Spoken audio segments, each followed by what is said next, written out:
સ્વામિનારાયણ વિદ્યાર્થી last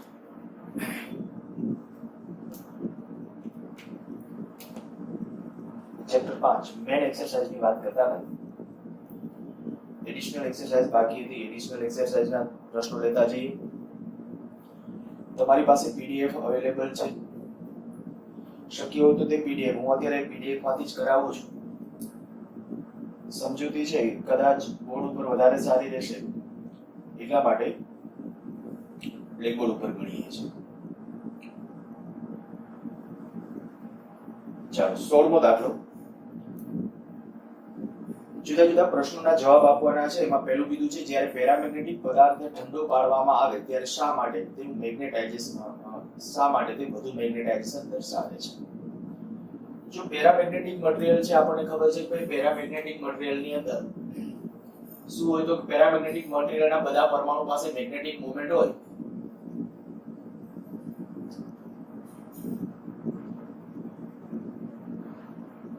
paramagnetic પદાર્થના બધા ડાયામેગ્નેટિક પદાર્થના અણુ પાસે કાયમી ચુંબકીય ચાક માત્રા હોતી નથી. પેરામેગ્નેટિક પાસે હોય, ફેરોમેગ્નેટિક પાસે હોય, પણ ફેરોમેગ્નેટિકમાં ડોમેન્સ વધારે. હવે આયા શું કીધું છે ઠંડો પાડવામાં આવે. હવે આપણને ખબર છે કે ભાઈ જે તે તાપમાને આ જે બધા પરમાણુ છે એના ઉષ્મીય દોલનો થતા હોય, બધાના ઉષ્મીય દોલનો થતા હોય. જો ઠંડો પાડો તો આપણે કહી શકાય કે ભાઈ શાંત બધા જે છે આ પરમાણુ છે એના ઉષ્મીય દોલનો ઘટશે અને ઉષ્મીય દોલનો ઘટે પરિણામે મેગ્નેટાઇઝેશન વધે. આપણે જ્યારે ક્યુરીનો નિયમ કીધો હતો કે ભાઈ magnetisation m is proportional to b upon t. આ તમને યાદ હશે. જેમ ચુંબકીય ક્ષેત્ર બાહ્ય ચુંબકીય ક્ષેત્ર વધારો આ જે લાગુ પાડેલું ચુંબકીય ક્ષેત્ર હોય એ વધારો અને તાપમાન ઘટાડો એમ મેગ્નેટાઇઝેશન વધે. હવે તાપમાન ઘટાડવાથી આ ફાયદો શું થાય તો કે જ્યારે તાપમાન ઘટે એટલે ઉષ્મીય દોલનો ઘટે, ઉષ્મીય દોલનો ઘટે એટલે શાંત પડતા જશે. પરિણામ આપણે કહી શકાય મેગ્નેટાઇઝેશન વધશે. ઓકે નેક્સ્ટ એના પછી છે તેની વિરુદ્ધમાં શા માટે ડાયામેગ્નેટિક પદાર્થ તાપમાનથી સ્વતંત્ર છે. તો આપણને ખબર છે કે ભાઈ ડાયામેગ્નેટિક પદાર્થના પરમાણુ છે એને કોઈ આવી મોમેન્ટ હોતી નથી. મોમેન્ટ જે પ્રેરિત થાય છે એ બાહ્ય ચુંબકીય ક્ષેત્રને કારણે થાય છે. જે મોમેન્ટ પ્રેરિત થાય છે એ બાહ્ય ચુંબકીય ક્ષેત્રને કારણે થાય છે. એટલે આપણે કહી શકીએ આપણા વ્યવહારુ જે કોઈ ટેમ્પરેચર અતિ ઊંચા તાપમાને માઇનોર એવી ઇફેક્ટ આવે પણ આપણે એને કન્સિડર કરતા નથી. ટૂંકમાં આપણે કેવું કહી શકાય કે ભાઈ ડાયામેગ્નેટિક પદાર્થના પરમાણુ પાસે કોઈ કાયમી ચુંબકીય અને ચુંબકીય ચાક માત્રા નથી. એના પરમાણુ પાસે એમ ન હોય ચુંબકીય ચાક. ચુંબકીય ક્ષેત્રમાં મૂકો, બાહ્ય ચુંબકીય ક્ષેત્રમાં મૂકો એટલે મેગ્નેટિક મોમેન્ટ પ્રેરિત થાય. કેમની હોય તો કે માની લો કે ચુંબકીય ક્ષેત્ર આમ હોય તો ડાયામેગ્નેટિક મટીરીયલ ની અંદર જે પ્રેરિત થશે એ કેમની હશે એનાથી વિરુદ્ધ દિશામાં પ્રેરિત થશે અને એના કારણે આપણે કહી શકાય કે એ લગભગ તાપમાનથી સ્વતંત્ર છે. તમે એને તાપમાન કદાચ વધારશો તો આના ઉષ્મીય દોલનો થતા હશે પણ ઉષ્મીય દોલનો એ આપણે કે ઓલા અણુના જે ઉષ્મીય દોલનો એ નથી. આ કેને પરિણામે છે આની અંદર ખરેખર વાહકની અંદર એક ઇનડાયરેક્ટલી કેવું તો એવું કહી શકાય કે એક એડી પ્રવાહોની ઇફેક્ટ ક્રિએટ થાય. બરાબર યાના પછીના ચેપ્ટરમાં આવશે આપણે ત્યારે કીધું હતું કે લેન્ઝના નિયમનો ઉપયોગ લેન્ઝ બરાબર એ એડી પ્રવાહોની આખી એક ઇફેક્ટ છે કે એને પરિણામે છે અને પરિણામે આપણે કહી શકાય કે એમાં કોઈ ફેરફાર થતો નથી. ઓકે નેક્સ્ટ ત્રીજો મુદ્દો એમાં જો ટોરોઇડ કોર માટે બિસ્મથનો ઉપયોગ કરવામાં આવે તો આ કોર ચુંબકીય ક્ષેત્ર ખાલી કોરની સરખામણીમાં વધારે કે ઓછું. બિસ્મથ છે ડાયામેગ્નેટિક હોય અને ડાયામેગ્નેટિક હોય તો આપણે કહી શકાય કે ભાઈ એની અંદર શું થાય ડાયામેગ્નેટિક મટીરીયલ ની અંદર છે ચુંબકીય ડાયપોલ મોમેન્ટ વિરુદ્ધ દિશામાં પ્રેરિત થાય. વિરુદ્ધ દિશામાં તો અંદરના વિસ્તારમાં પરિણામી ચુંબકીય ક્ષેત્ર ઘટે. શું કામ ઘટે તો કે બાહ્ય આમ હતું હવે વચ્ચે ઊંધું પ્રેરિત થયું તો પરિણામી વચ્ચે ઘટશે. ચોથો મુદ્દો શું ફેરોમેગ્નેટિક પદાર્થ ની પરમિએબિલિટી એટલે કે પારગમ્યતા ચુંબકીય ક્ષેત્રથી સ્વતંત્ર છે.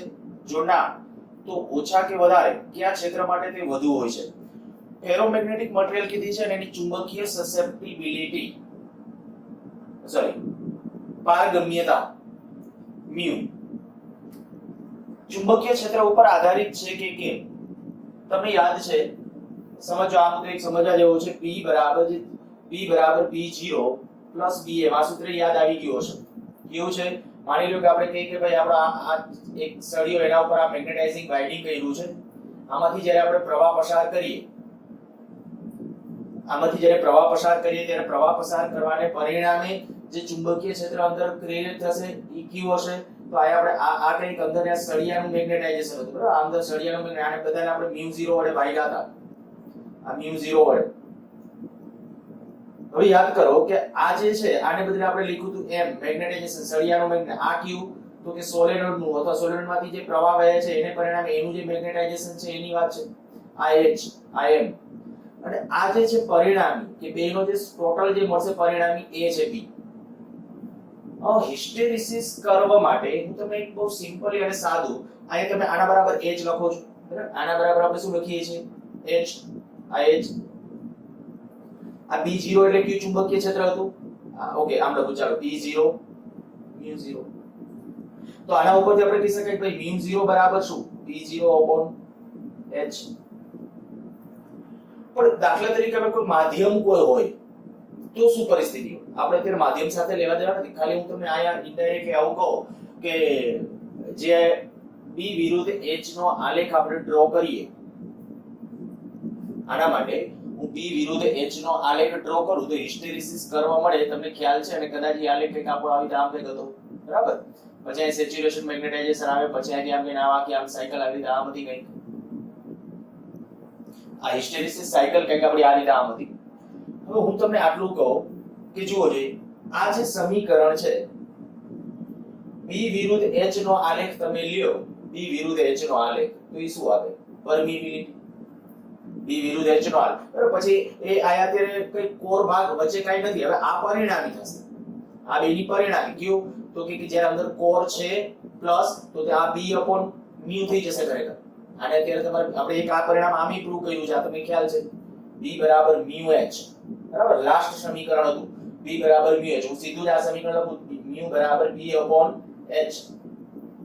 તો આપણે કહી શકાય કે μ ઈ સાપેક્ષ μ એટલે પરમિએબિલિટી માધ્યમની પરમિએબિલિટી તેના ઉપર ડિપેન્ડ કરે B અને H ના ગુણોત્તર ઉપર અથવા આપણે કહી શકાય કે આ B વર્સિસ H નો આલેખ છે એના ઢાળ ઉપર ડિપેન્ડન્ટ છે એમ પણ કહેવાય કે નહીં તો વિચારો જોઈએ કે આ જે અસમમિતિ છે આલેખની અહીંયા ઢાળ વધારે હશે અહીંયા ઢાળ છે વધારે છે અહીંયા ઢાળ ક્રમશઃ ઘટતો જાય છે આમ ઢોળાવ સેચ્યુરેશન મેગ્નેટાઇઝેશન વખતે લગભગ ઢોળાવ 0 તો વિચાર કરો જોઈએ કે અહીંયા જે હું B વિરુદ્ધ H ના આલેખનો ઢાળ વધુ છે ત્યારે H ઓછું છે જ્યારે H ઓછું છે ત્યારે B વિરુદ્ધ H ના આલેખનો ઢાળ છે એ કેવો છે વધારે છે જેમ જેમ H વધતું જશે એટલે આમ H વધતું જશે વધારે H માટે ઢાળ ઘટતો જશે એટલે કે μ ઘટતું જશે તો આપણે કહી શકીએ કે આના ઉપરથી છે એ વ્યસ્ત પ્રમાણમાં છે ડાયરેક્ટ આપ છે μ proportional to 1/h પણ આ મેં એટલા માટે સમજાવેલું છે ઘણી વખત વળી તમને એવું મનમાં આયા એવી પરિસ્થિતિઓ ઊભી ન થઈ જાય તમને એમ ન થાય કે ભાઈ આ H વધે છે તો આ H વધે છે તો B વધતું હોય જો H વધતું હોય તો B વધતું હોય તો આ ગુણોત્તર તો અચળ ન રહેવો જોઈએ તો કે આ આલેખ સુરેખ નથી પેરામેગ્નેટિક ની અંદર શું હોય તો પેરામેગ્નેટિક ની અંદર તમને ખ્યાલ છે એમાં આલેખ સુરેખ હતો તો જેટલું H વધે ને એટલું B વધી જતું હોય પરિણામે ગુણોત્તર એનો અચળ હોય એટલે એની પરમિએબિલિટી સ્વતંત્ર છે એનાથી બાહ્ય ચુંબક પણ ફેરોમેગ્નેટિક મટીરીયલ હોય તો ફેરોમેગ્નેટિક મટીરીયલ માટે H ઉપર ડિપેન્ડન્ટ છે અને H ઉપર કેવી રીતે ડિપેન્ડન્ટ છે આ રીતે આધારિત છે એમ કહેવાય ઓકે નેક્સ્ટ એના પછી જુઓ આગળ ચુંબકીય ક્ષેત્ર રેખાઓ હંમેશા ફેરોમેગ્નેટિક સપાટી પરના દરેક બિંદુએ લંબ રૂપે હોય છે આ હકીકત સ્થિત વિદ્યુત ક્ષેત્ર રેખાઓ સાથે સામ્યતા ધરાવે છે જે દરેક બિંદુએ વાહકની સપાટીને લંબ રૂપે હોય છે શા માટે ફેરોમેગ્નેટિક મટીરીયલ માટે સાપેક્ષ પરમિએબિલિટી μr આ એક જ શબ્દ એના માટે અગત્યનો છે તમારે લખવા માટે તો આ એક જ સફિશિયન્ટ છે μr એ ખૂબ જ મોટો છે એટલે હવે μr સાપેક્ષ પરમિએબિલિટી ખૂબ વધુ છે તો શું થાય જે આપણે કીધું હતું ફેરોમેગ્નેટિક મટીરીયલ માની લો કે આવી રીતે આ કોઈ ગોળાકાર છે હું મૂકું આની સાપેક્ષ પરમિએબિલિટી ખૂબ વધુ છે તો જ્યારે ચુંબકીય ક્ષેત્ર રેખાઓ ખરેખર આમાંથી પસાર થતી હોય આપણે ગેલેનોમીટરની રચના વખતે યાદ હશે તમને મેં વચ્ચે નરમ લોખંડનો નળાકાર જ્યારે મૂકેલો હતો ત્યારે કીધું હતું એ કેન્દ્રવર્તી અને ત્રિજ્યાવર્તી સમાન ચુંબકીય ક્ષેત્ર મીન્સ કે એ જે ચુંબકીય ક્ષેત્ર રેખાઓ ની ચુંબકીય ક્ષેત્ર રેખા આવી રીતે આમ એન્ટર થતી હોય અને અહીંયા આમ ચુંબકીય લંબ રૂપે હોય અને અહીંયાથી આવી રીતે આમ હશે પણ ખાસ પાછી આ એક નોંધ આ ધ્યાન રાખજો કે આ અત્યારે આ ચુંબકીય અને હા જો ડાયામેગ્નેટિક મટીરીયલ હોય તો ડાયામેગ્નેટિક મટીરીયલના અંદરના વિસ્તારમાં ચુંબકીય ક્ષેત્ર ઘટે પણ પેરા અને ફેરાની અંદર વધે પેરોમાં ઓછું વધે ફેરોમેગ્નેટિક ખૂબ પ્રબળ થાય પેરામેગ્નેટિક માટે μr છે એક થી નાનું હોય પોઝિટિવ હોય સોરી એક થી મોટું હોય સેજ એક થી મોટું બરાબર પણ બહુ નાનું હોય એટલે એમાં એમ ન કહી શકાય ક્ષેત્ર રેખાઓ લંબ રૂપે હશે પણ આયા તો એમ જ કહી શકાય કે જે ક્ષેત્ર રેખાઓ અત્યારે આપણે કે કાંઈ આજુબાજુમાંથી પાસે બધી જાણે કે એની અંદરથી ખેંચાશે ખેંચી લેશે એના જેવી. અને ખેંચવું એનો ઇનડાયરેક્ટલી અર્થ કહી શકાય કે મોટા ભાગની ક્ષેત્ર રેખાઓ છે એ સપાટીને લંબ રૂપે થઈ જ જશે. કોઈ એવા આવા પદાર્થો હોય તો માની લો કે આ રીતે આમ હોય તો, જ્યારે ખરેખર આમ પણ છે ને તો પણ કાયદેસર સ્થિતિ વખતે જ્યારે ક્ષેત્ર રેખાઓ તમે ડ્રો કરતા હોય તે આયા સપાટીને લંબ રૂપે જ ખરેખર એન્ટર થતી હોય તે દર્શાવવી જોઈએ. પછી અહીંયા પછી આપણે ક્ષેત્ર રેખાઓ બધી ગીચોગીચ બની જતી હશે, વળી પાછી અહીંથી ક્ષેત્ર રેખા સપાટીને જે તે જગ્યાએ કેવી રીતે લંબ રૂપે એન્ટર થતી હોય ને એવી રીતે જ અહીંથી લંબ રૂપે બહાર આવે એવી રીતે દર્શાવવી જોઈએ. હંમેશા આ કન્ડિશન છે, પણ આપણે દર્શાવવા માટે આ નિયમોનું જનરલી બહુ પાલન કરતા હોતા નથી. બાકી મગજમાં રાખજો કે એની સાપેક્ષ પરમિબિલિટી એક કરતા ખૂબ વધારે છે. આથી ક્ષેત્ર રેખાઓ છે, ચુંબકીય ક્ષેત્ર રેખાઓ એ હંમેશા બાહ્ય સપાટીને લંબ રૂપે હોય. પેરામેગ્નેટિક કે ડાયામેગ્નેટિક માટે એવું હોતું નથી. Okay, next.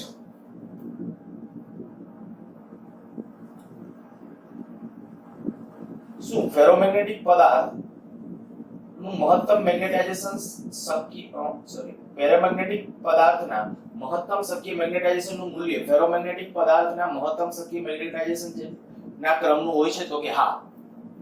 ડાયામેગ્નેટિક આ જે છે આને હું ચુંબકીય ક્ષેત્રમાં મૂકું એટલે ધીમે ધીમે મને ક્ષેત્ર રેખાઓ બધી એક બાજુ ગોઠવાવા.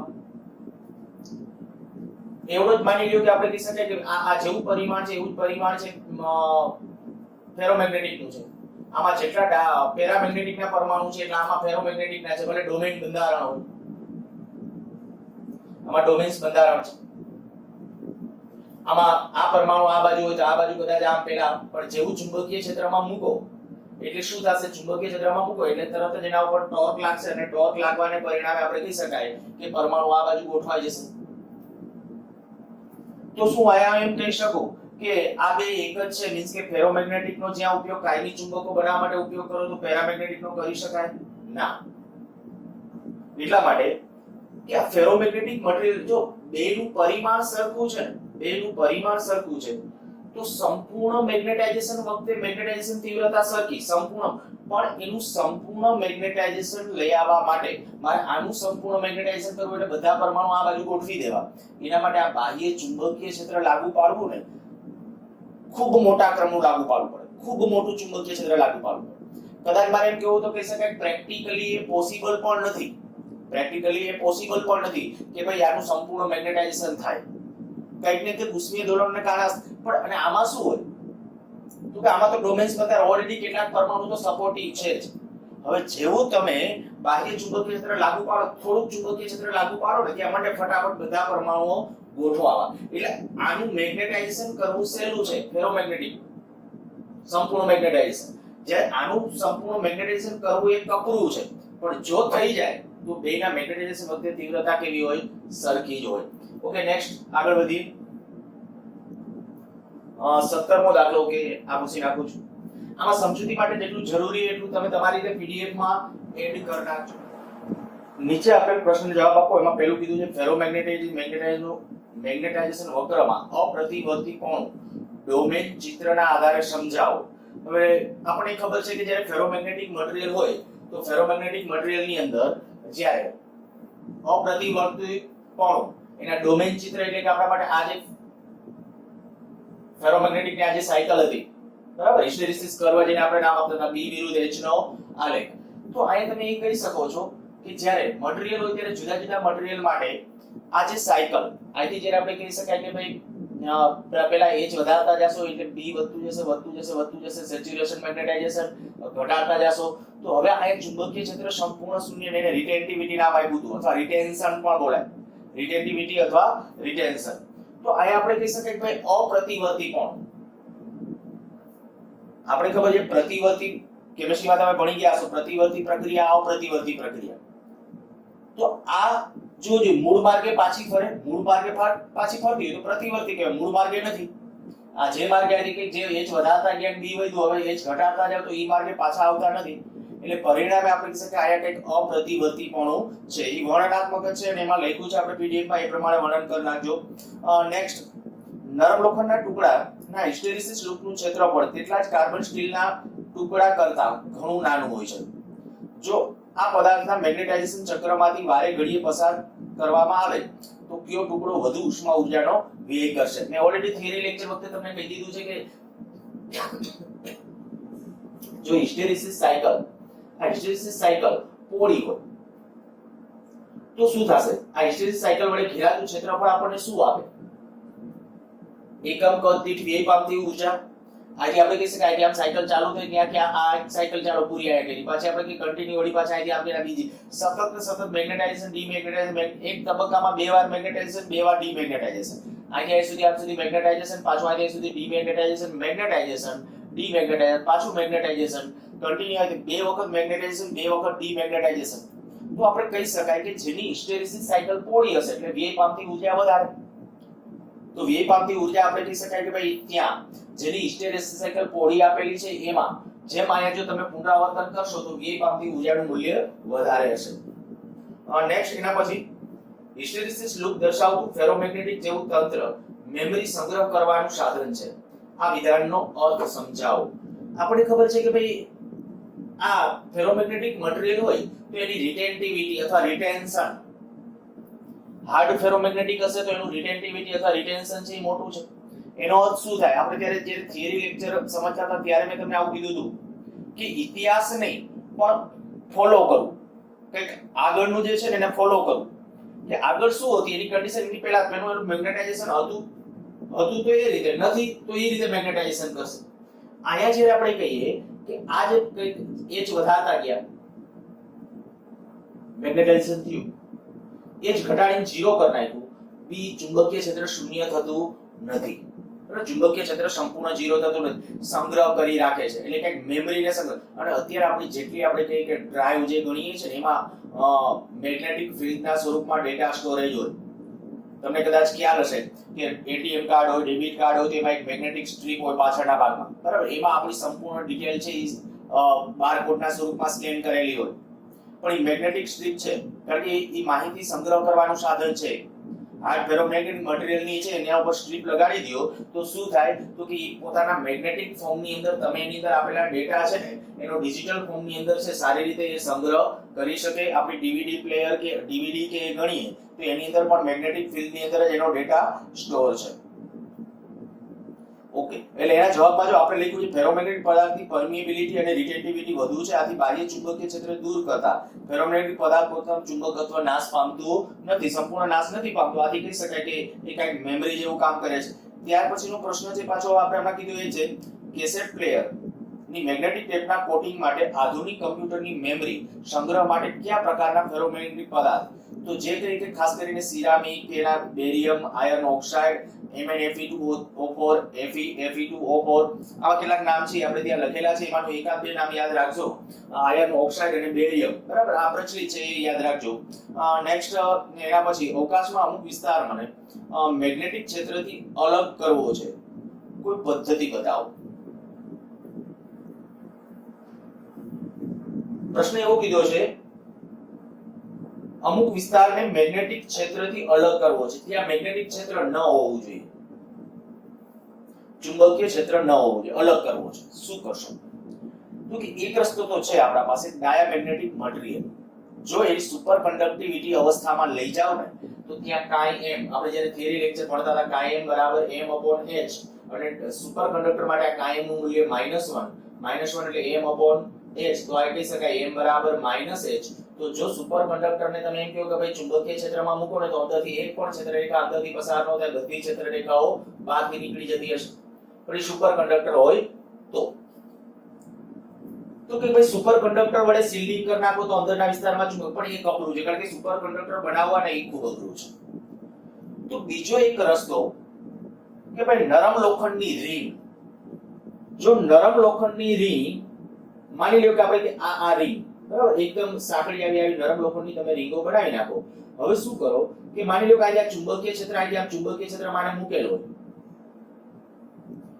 તો આપણે ઓલરેડી ડિસ્કસ કરી ગયા છીએ કે નરમ લોખંડની રિંગ છે ને એ ચુંબકીય ક્ષેત્ર રેખાઓની મહેમાનગતિ કરે. એટલે જે આજુબાજુમાંથી જે ક્ષેત્ર રેખાઓ નીકળવાની હતી ને એ બધી આની જાડાઈ માની લ્યો કે આ રિંગની આ જાડાઈ, આટલા ભાગની આ જાડાઈ આ છે, તો અહીંથી જે ક્ષેત્ર રેખા નીકળવાની હતી સીધી અહીંથી આમાંથી બધાને ટૂંકમાં એનામાંથી પસાર કરશે. અહીંથી જે ક્ષેત્ર રેખાઓ છે મોટા ભાગની ક્ષેત્ર રેખાઓને છે ને એનામાંથી પોતાનામાંથી પસાર કરશે. એટલે ક્ષેત્ર રેખાઓ આ વચ્ચેના વિસ્તારની અંદર છે ને ચુંબકીય ક્ષેત્ર લગભગ 0 થઈ જશે. વચ્ચેના વિસ્તારમાં કોઈ ચુંબકીય ક્ષેત્ર હોતું નહીં. એનું કારણ શું? તો કે આ ક્ષેત્રરેખા જે સીધી આના કોર ભાગમાંથી, કોર એટલે પરિઘવાળો ભાગ, અને જે ભાગ છે એ ભાગમાંથી નીકળી જતી હશે અને પરિણામે આના ઉપરથી કંઈક એકવાર ક્યાંક પ્રશ્ન પણ પૂછાયેલો છે કે માની લ્યો કે આવી રીતે કોઈ એક એલ્યુમિનિયમનું કે એવું કોઈ આ કન્ટેનર છે અથવા કોઈ વાહક, દાખલા તરીકે આ લોખંડનું એક કન્ટેનર છે, અને ચુંબકીય ક્ષેત્રમાં મૂકેલ છે. ચુંબકીય ક્ષેત્રમાં મૂકેલ છે તો એના અંદરના વિસ્તારમાં ચુંબકીય ક્ષેત્ર કેટલું? તો અંદરના વિસ્તારમાં ચુંબકીય ક્ષેત્ર 0. આના આધારે તમે સમજાવી શકો, બરાબર, કે ચુંબકીય ક્ષેત્રમાં મૂકો એટલે મોટા ભાગની ચુંબકીય ક્ષેત્ર રેખાઓ કેમાંથી નીકળી જશે? એની દિવાલોમાંથી, કારણ કે સોફ્ટ ફેરોમેગ્નેટિક છે એટલે. તો આ એના આધારે તમે જવાબ આપી શકો. આ સિવાય એમ્પિયરના સર્કિટલ નિયમના આધારે પણ વિચારી શકો. Okay, next. ઓકે, 18મો દાખલો.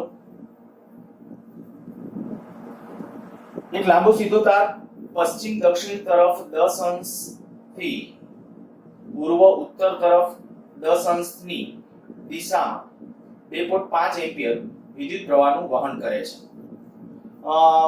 અને હું અત્યારે આ રીતે દાખલા તરીકે આપણે કે આપણું સમક્ષિતિજ સમતલ નોર્થ સાઉથ ઈસ્ટ વેસ્ટ એ પરિસ્થિતિ લઈ લઈએ.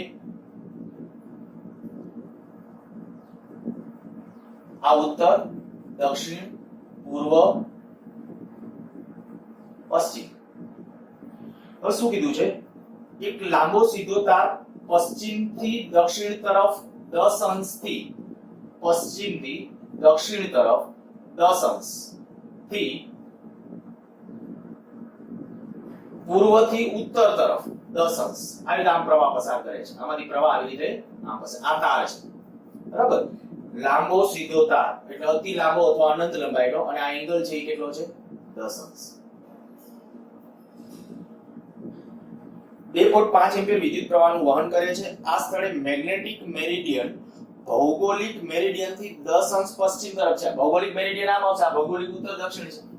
તો ભૌગોલિક મેરિડિયન થી પશ્ચિમ તરફ આમ છે,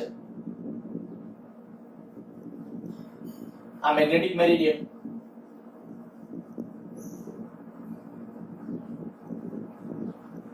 કેટલું? 10 અંશ જેટલું.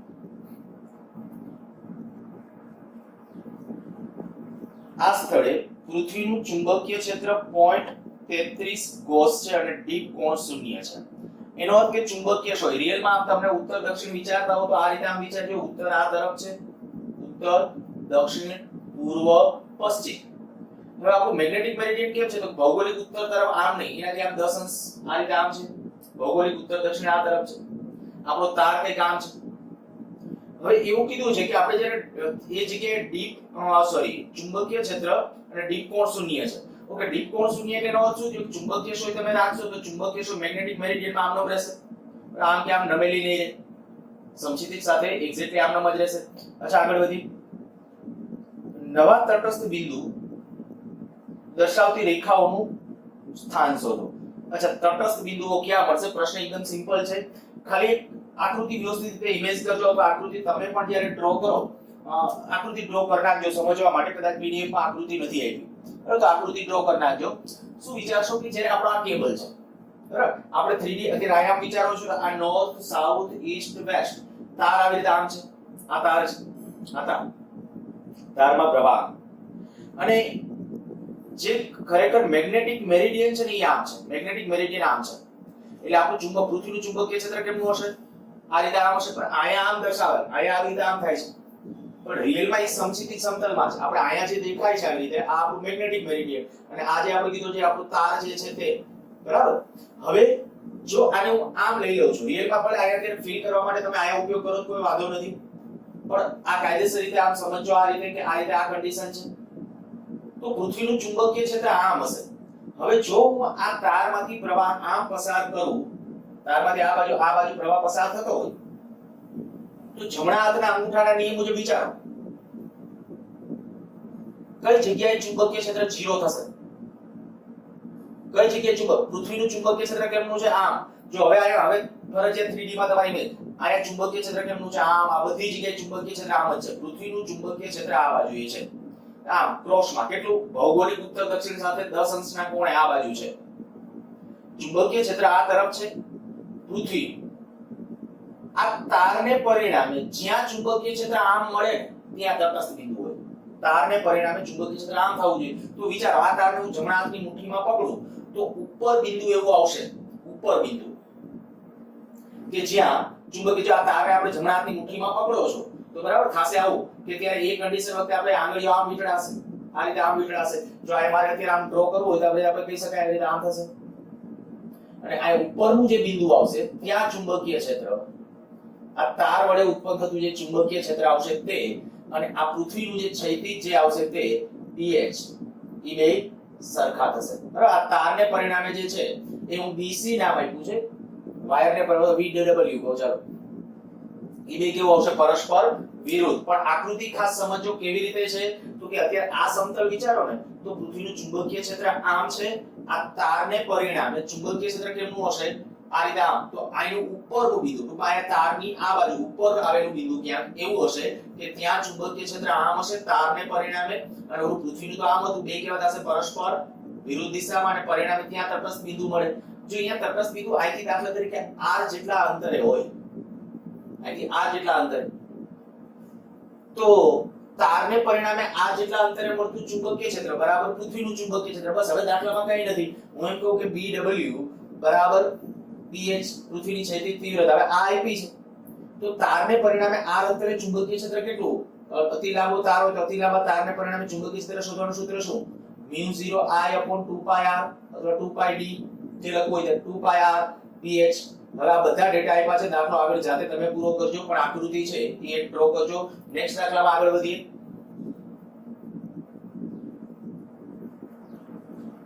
ઓગણીસમો, એક સ્થળે આવેલ ટેલિફોન કેબલના 4 લાંબા સીધા અને સમછેદી તાર પૂર્વથી પશ્ચિમ દિશામાં છે. આકૃતિ ત્યાં ડ્રો કરેલી છે એટલે તમે ઇમેજ પણ કરી શકશો. પશ્ચિમ દિશામાં ગોઠવાયેલા છે, જે દરેકમાંથી એક જ દિશામાં 1 એમ્પિયરનો પ્રવાહ વહે છે. આ સ્થળે પૃથ્વીનું ચુંબકીય ક્ષેત્ર 0.39 ગોસ છે, અને ડીપ કોણ 35 અંશ છે. ડીપ એંગલ ટુ પાઇપો છે 35 અંશ. મેગ્નેટિક ડિક્લિનેશન લગભગ 0 છે. આ કેબલની નીચે 4 સેન્ટીમીટર અંતરે ચુંબકીય ક્ષેત્ર કેટલું હશે? આ પણ આકૃતિ વિના છે, તમે ઇમેજ નહીં કરી શકો. એટલે આકૃતિ જો કે ત્યાં આપણે ડ્રો કરેલી છે PDF માં, એટલે આકૃતિ જ ડ્રો કરું છું. અહીંયા આ આપણું એક સમતલ, જો આપણે કે ઈસ્ટ વેસ્ટ નોર્થ સાઉથ એ આપણે અત્યારે સગવડતા ખાતર આપણે લઈ લીધી છે. અહીંયા તાર 4 તાર,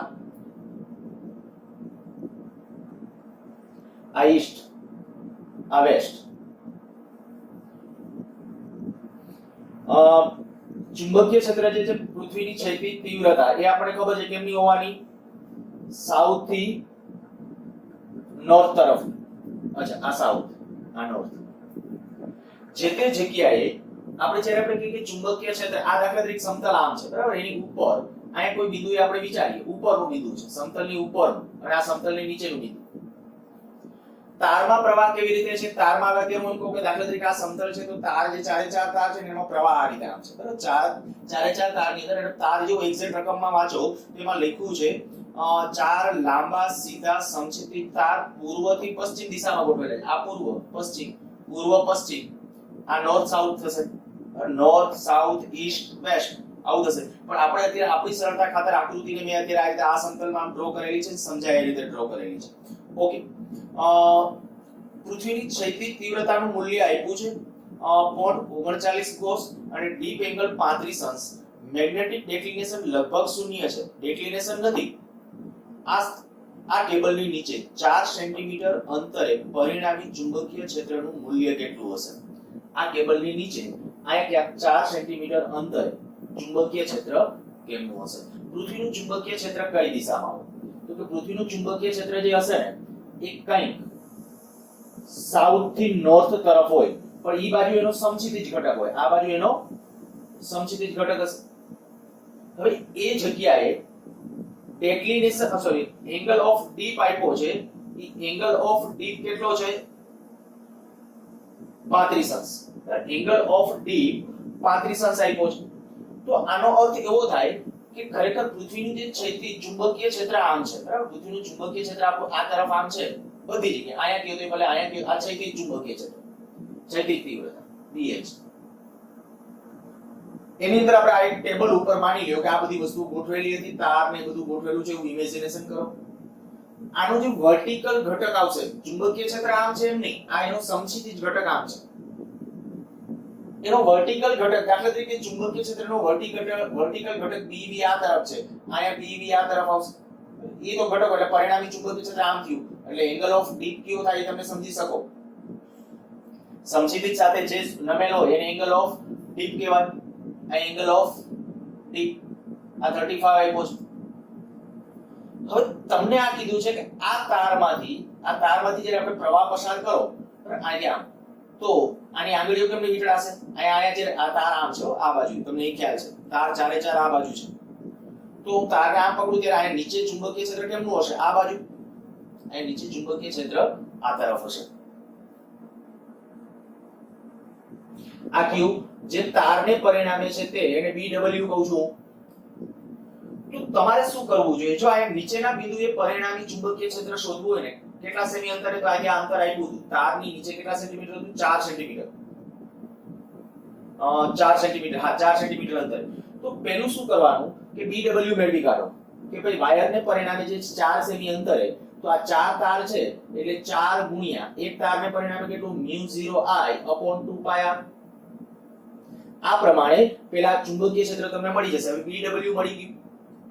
પછી તમને આયા નીચે જો એનું પરિણામી મેળવવું હોય તો કે આ બે પરસ્પર વિરુદ્ધ દિશામાં છે, તો BH BW કરો. BH BW જે મોટું હોય એમાંથી નાનું બાદ કરાય. આમાંથી આ હું બાદ કરું BH BW, તો એ જે મળ્યો એટલે પરિણામી કઈક સદિશ આ મળશે. તો હું એમ કહું કે જો ફાઇનલી પરિણામી ચુંબકીય ક્ષેત્ર મારે B નક્કી કરવું હોય તો BH BW કરું એટલે એની દિશા કે કામ આવશે.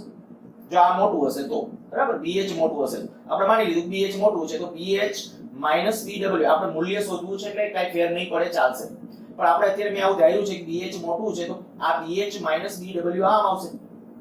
હવે BH BW અને BV બે કેમ છે? પરસ્પર લંબ. તો એનું પરિણામી ગણવું હોય તો 11th માં આપણે ભણી ગયા છીએ એ મુજબ બંને જે લંબ ઘટકો હોય એના વર્ગનો સરવાળો અને એનું વર્ગમૂળ, તો આપણે BH BW એનો વર્ગ પ્લસ BV², આવું કરશો એટલે તમને પરિણામી ચુંબકીય ક્ષેત્ર મળશે. સારું, કન્સેપ્ટ સમજાઈ ગયો હશે. દાખલો તમારી રીતે પૂરો કરજો. અચ્છા, ઉપરનું બિંદુ કીધું હોત તો ઉપરના બિંદુએ શું થાત વિચારો. જો આ તારમાંથી પ્રવાહ આમ વહે છે તો આ ચુંબકીય ક્ષેત્ર બે એક જ દિશામાં થાય. ક્યાં? BW અને BH આ બે એક જ દિશામાં થાય. હવે જો બે એક જ દિશામાં થાય તો બેનો સરવાળો, અહીંયા બેનો સરવાળો એટલે અહીંયા જે આપણે BH BW, તો અહીંયા પ્લસ કરવું પડશે જો ઉપરના બિંદુએ કીધું હોત તો. નેક્સ્ટ આગળ વધી.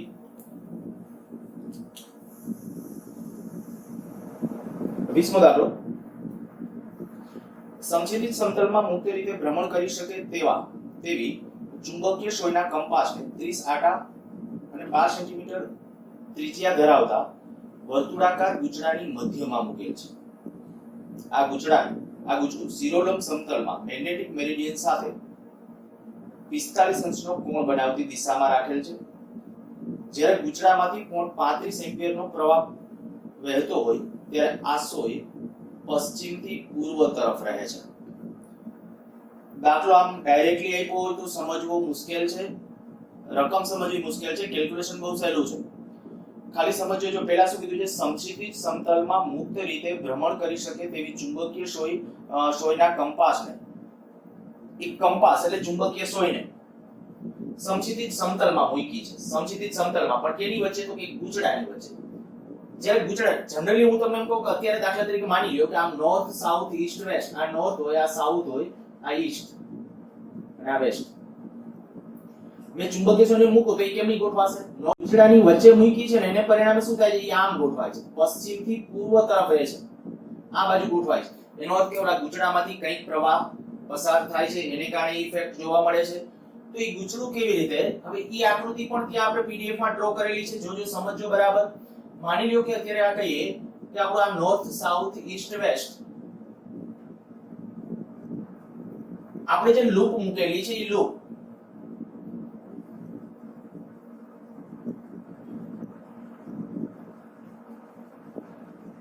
જે મેગ્નેટિક મેરિડિયન, આ માની લો કે મેગ્નેટિક મેરિડિયન ડેક્લિનેશન 0 છે. રકમમાં જો છેલ્લે કે કીધું છે ડેક્લિનેશન 0 છે. તો અહીંયા ડેક્લિનેશન નથી, એનો અર્થ એવો છે કે જે ભૌગોલિક ઉત્તર દક્ષિણ આવશે ને એ જ આપણું ચુંબકીય ઉત્તર દક્ષિણ છે એવું સમજી લઈએ. તો આપણું મેગ્નેટિક મેરિડિયન સાથે આને કેટલાના કોણે મૂક્યું છે? 45 ના કોણે. રકમમાં આપણને એવું કીધું છે કે 45 અંશનો કોણ. તો આને જ્યારે 45 મીન્સ કે આ આપણે ગણીએ તો આ એંગલ 45 અંશ છે, એટલે કે આ 45 થશે.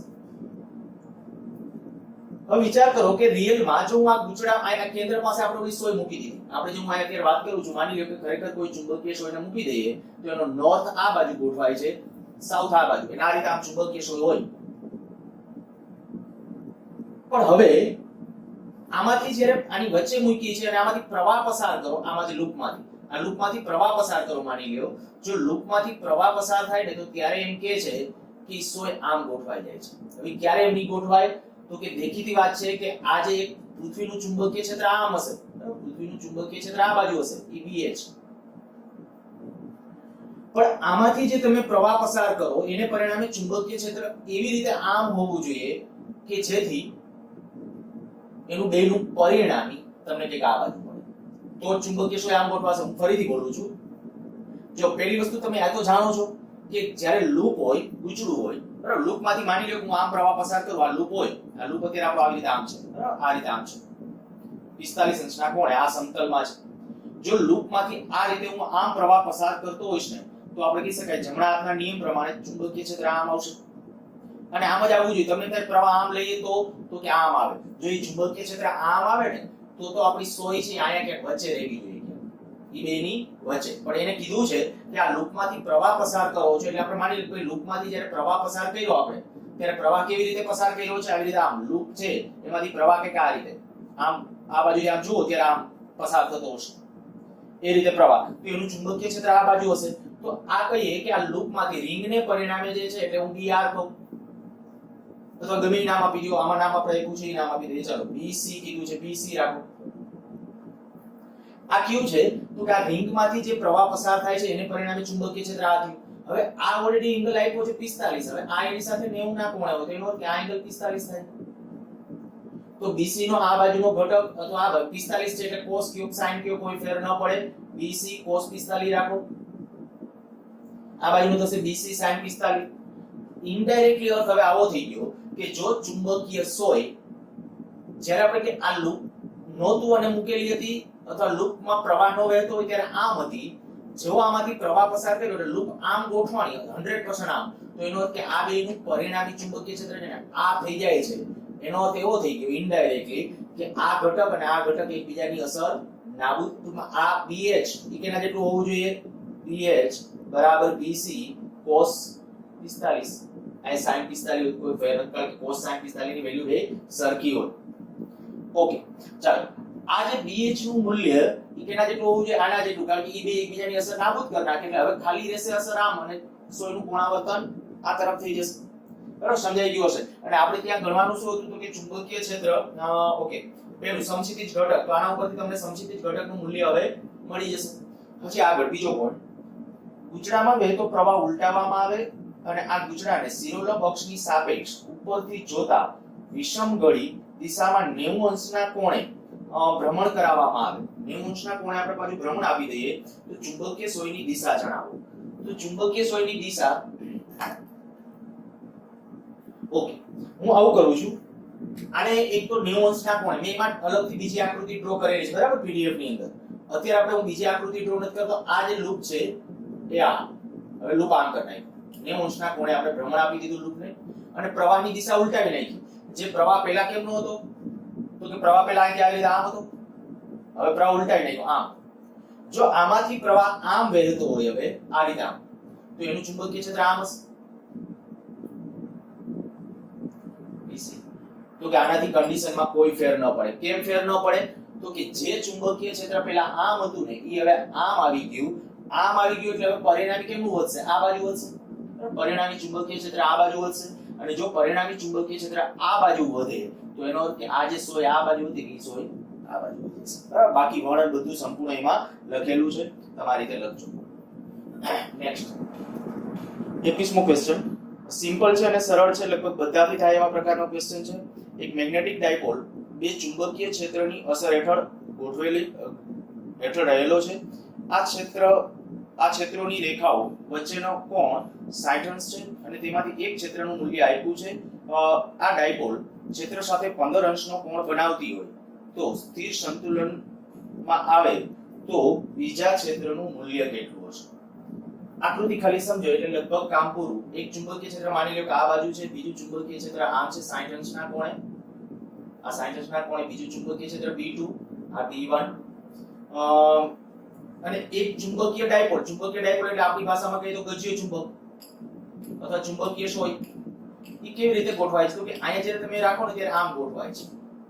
એવી રીતે આનો નોર્થ પોલ આ બાજુ હશે, સાઉથ પોલ આ બાજુ, જો આ B1 આ બાજુ હોય, B2 આ બાજુ હોય, પણ આ એંગલ આપ્યા છે કેટલો? 15 અંશ અને આ 45 અંશ, કારણ કે ટોટલ 60 અંશનો એંગલ છે. આ બે ચુંબકીય ક્ષેત્રની અસર હેઠળ આ વચ્ચે સ્થિર સંતુલનમાં છે. આ રીતે આમ સ્થિર રાખો એનો અર્થ એવો થાય કે ટોર્ક 0 હોય તો જ શૂન્ય થાય, સોરી તો જ તે સ્થિર રહી શકે. તો આના ઉપરનું ટોર્ક કેવું થવું જોઈએ? 0. કેને કારણે ટોર્ક લાગશે? તો કે આ ચુંબકીય ક્ષેત્રને કારણે એક આને, ધારી લો કે આની મેગ્નેટિક મોમેન્ટ m છે. જો આની મેગ્નેટિક મોમેન્ટ m હોય તો આને પરિણામે ટોર્ક કેટલું લાગશે? ટોર્ક τ1 બરાબર τ2 ડાયરેક્ટ જ, બરાબર. તો આને પરિણામે જે ટોર્ક હશે એ કેટલું? mv1 sin 15 અંશ. આ કેના વચ્ચેનો કોણ હોય?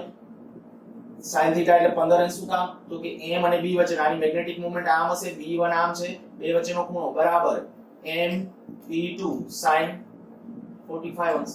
બસ બાકી હવે દાખલો આરામથી થઈ જાય એવો છે. ત્યાં તમને ગણવાનું હતું બીજું ચુંબકીય ક્ષેત્ર B2 માની લ્યો, B1 આપ્યું છે, B1 આપ્યું છે એવું માની લ્યો તો B2 બીજું ચુંબકીય ક્ષેત્રનું મૂલ્ય તમને મળી જશે. ઓકે, આગળ 22મો, સમક્ષિતિજ દિશામાં ગતિ કરતા એક સરખી ઊર્જા ધરાવતો ઇલેક્ટ્રોન બીમનો શેરડો તેની દિશાને લંબરૂપે સમક્ષિતિજ સમતલમાં 0.04 ગોસ જેટલું ચુંબકીય ક્ષેત્ર અનુભવે છે. 30 સેન્ટીમીટર પછી બીમનું ઉપર કે નીચે તરફ કોણાવર્તન એટલે કે વિચલન કેટલું થશે? ઊર્જા આપી છે 18 keV, બરાબર. આટલી એની ગતિ ઊર્જા 18 keV ઊર્જા એટલે ઊર્જા ધરાવતો ઇલેક્ટ્રોન બીમનો શેરડો તેની ગતિની દિશાને લંબ એવું ચુંબકીય ક્ષેત્ર એટલે આગલું ચેપ્ટર થઈ ગયું. ચુંબકીય ક્ષેત્રની અંદર લંબ રૂપે જો ઇલેક્ટ્રોન અમુક ઊર્જા સાથે દાખલ થાય, આ ચુંબકીય ક્ષેત્ર એમાં લંબ રૂપે દાખલા તરીકે આમ દાખલ થાય તો આપણને ખબર એના વર્તુળાકાર માર્ગની ત્રિજ્યા અને એનું સૂત્ર આપણે મેળવેલું હતું. અત્યારે આપણે સૂત્રને નથી મેળવવું, પણ આપણે એમ કહીએ કે જ્યારે એનું વિચલન ચુંબકીય ક્ષેત્રની અંદર હું માની લઉં ચુંબકીય ક્ષેત્ર છે આ રીતે આમ છે,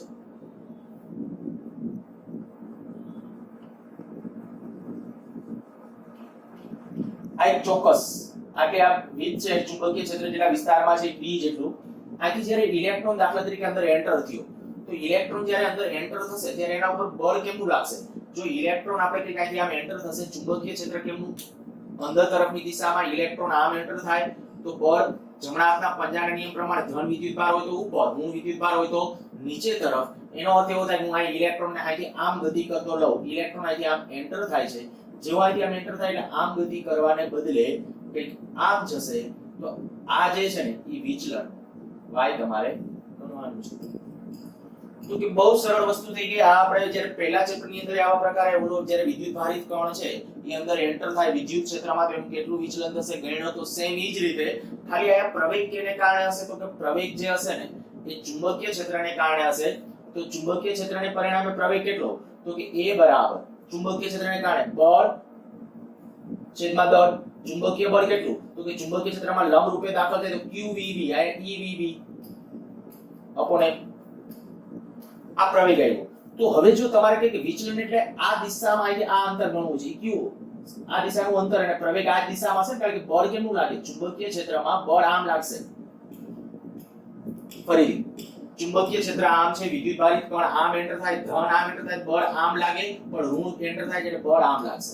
બરાબર, બળ આમ છે એનો અર્થ કે પ્રવેગ પણ આ બાજુ થશે. બળ આમ પ્રવેગ આમ, તો ઈ જ વિચલન ગણવું છે. આ દિશાનો પ્રવેગ છે હવે તમારા પાસે, જો વેગ મળી જાય તો આપણા પાસે બાકી બધું આપ્યું છે, વેગ મળી જાય તો પ્રવેગ છે તમારા પાસે, અને એ જે પ્રવેગ મળી ગયો તમને તો પછી તમે શું કરી શકો?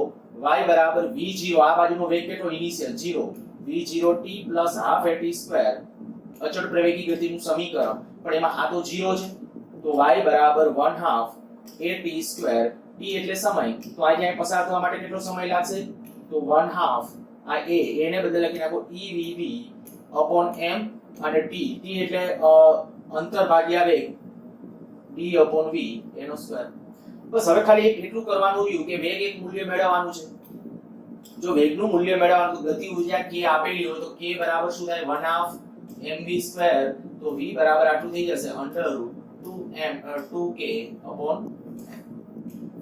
સીધો ડાયરેક્ટ આનો ઉપયોગ કરજો v બરાબર √2k m એનાથી બધી વેગ મળી જશે બાકી બધા ડેટા છે રકમની અંદર આપેલા છે કિંમતો મૂકશો એટલે આન્સર મળી જશે નેક્સ્ટ પેરામેગ્નેટિક મીઠાનો એક ટુકડો 2 × 10⁻24 પરમાણુય ડાયપોલ ધરાવે છે પરમાણુની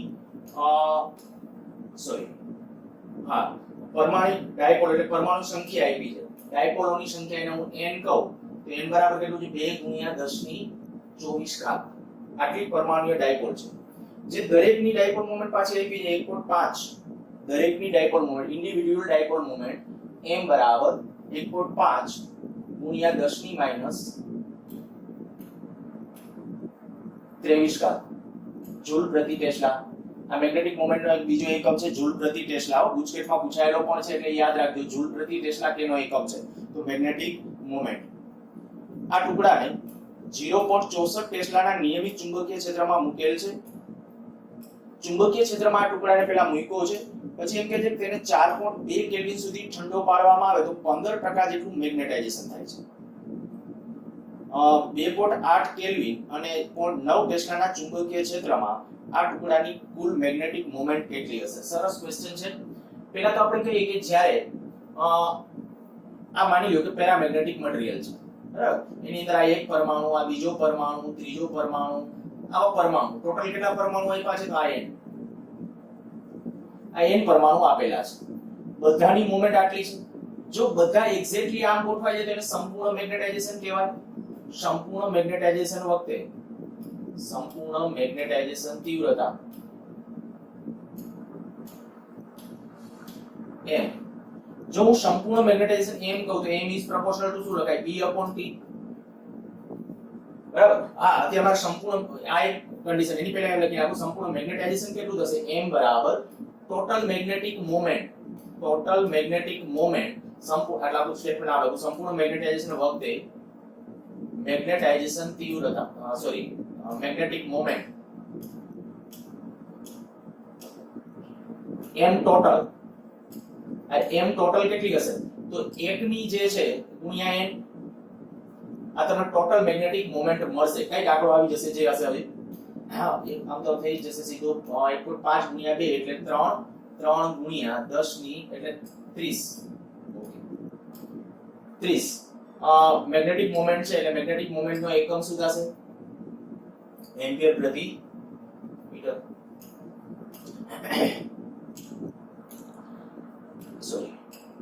મેગ્નેટિક મોમેન્ટ નો થશે એમ્પિયર મીટર સ્ક્વેર ચાલો અથવા જૂલ પ્રતિ ટેસ્લા આ ટોટલ મેગ્નેટિક મોમેન્ટ પણ હવે એને શું કીધું છે કે જ્યારે કેટલું ઠંડુ કરવામાં આવે 4.2 કેલ્વિન સુધી ઠંડો કરવામાં આવે ને ત્યારે 15% આનું 15% 4.2 કેલ્વિન તાપમાને મેગ્નેટાઇઝેશન એને m1 કહું તો એ કેટલું છે 15% એટલે 0.15 આ m ટોટલ જે આવ્યું એ 30 જે છે એનું 0.15% 15% જેટલું મેગ્નેટાઇઝ થાય છે તો નેક્સ્ટ એના પછી જે એવું કીધું છે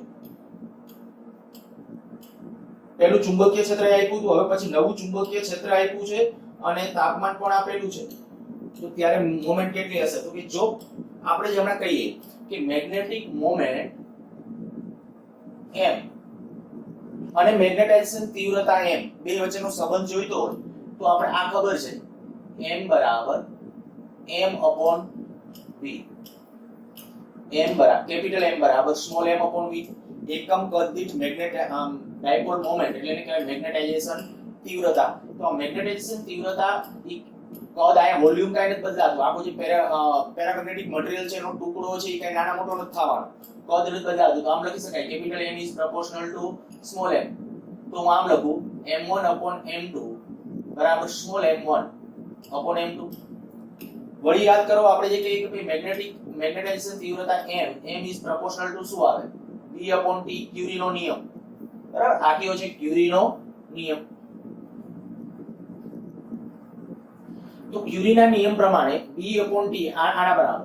તો આના ઉપર એવું લખી શકું m1 upon m2 અથવા m2 upon m1 જે લખવું હોય તે. તો b1 upon b2 into t2 upon t1. અને m1 upon m2 ને બદલે હું આ લખી શકું m1 upon m2 બરાબર b1 upon b2 ગુણ્યા t2 upon t1. તો આમાં તમારે m2 શોધવાનું છે. જો ડાયપોલ મોમેન્ટ રકમમાં એને આવું કીધું છે કુલ ચુંબકીય ડાયપોલ મોમેન્ટની ગણતરી કરવાની એટલે m2 શોધવાનું સ્મોલ m2. તો m2 બરાબર m1 ગુણ્યા b2 upon b1 ગુણ્યા t1 upon t2.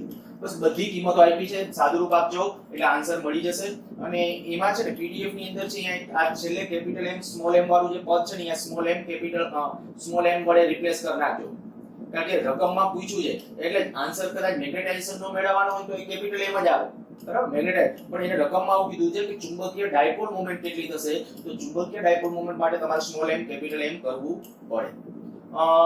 પછીનો દાખલો 24 બહુ સિમ્પલ અને સરળ, તમારાથી આરામથી થઈ જશે.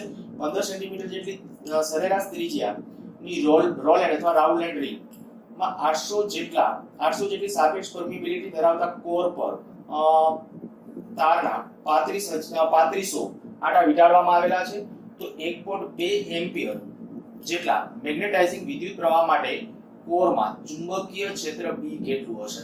હવે ટોરોઇડના અંદરના વિસ્તારમાં ચુંબકીય ક્ષેત્રનું સૂત્ર તમને ખબર છે, શું આવે? μ0 ni. હવે એમાં μ જ્યારે માધ્યમ હોય ત્યારે μ0 ને બદલે શું લખાય? μ. બરાબર, હવે μ એટલે શું? તો કે μ0 μr. n એટલે એકમ લંબાઈ દીઠ આંટાની સંખ્યા n upon 2 pi r. આ પહેલા મેં ચુંબકીય ક્ષેત્રનું સૂત્ર લખ્યું μ n i. μ એટલે માધ્યમની પરમિએબિલિટી, માધ્યમની પરમિએબિલિટી, n એટલે એકમ લંબાઈ દીઠ આંટાની સંખ્યા. તો ટોટલ ટર્ન્સ આપેલા હોય તો total turns upon 2 pi r. અને i એટલે એમાંથી વહેતો પ્રવાહ. આ બધા ડેટા આપેલા છે. μ0 જાણીએ છીએ. μ0 નું મૂલ્ય કેટલું? 4 pi into 10 - 7 એમ કેસમાં. CGS માં 1 થાય હો, ધ્યાન રાખજો. μ0 નું CGS પદ્ધતિમાં મૂલ્ય કેટલું? 1 થશે. જેમ આપણે કુલમ્બના નિયમની અંદર k નું મૂલ્ય CGS માં 1, એવી રીતે આયા μ0 upon 4 pi જે આપણે મૂલ્ય લખીએ છીએ એમાં μ0 ટૂંકમાં એ પરમિએબિલિટી નું મૂલ્ય જો તમે ગણવા જશો તો એ 1 થશે. ઓકે, બાકી કેલ્ક્યુલેશન તમારાથી થઈ જાય એવું છે એટલે હું એમાં આગળ નથી વધતો. અને ત્યાર પછી જે 25મો દાખલો છે એ એક્ઝેક્ટલી બેઠો આગલા ચેપ્ટરની છેલ્લી થિયરી જે આપણે કરેલી હતી ને એ જ છે એમનો બેઠો એટલે એ દાખલો આપણે ગણતા નથી. સારું, અહીંયા ચેપ્ટર સંપૂર્ણ પૂરું થઈ જાય છે. નવું ચેપ્ટર આવતા લેક્ચર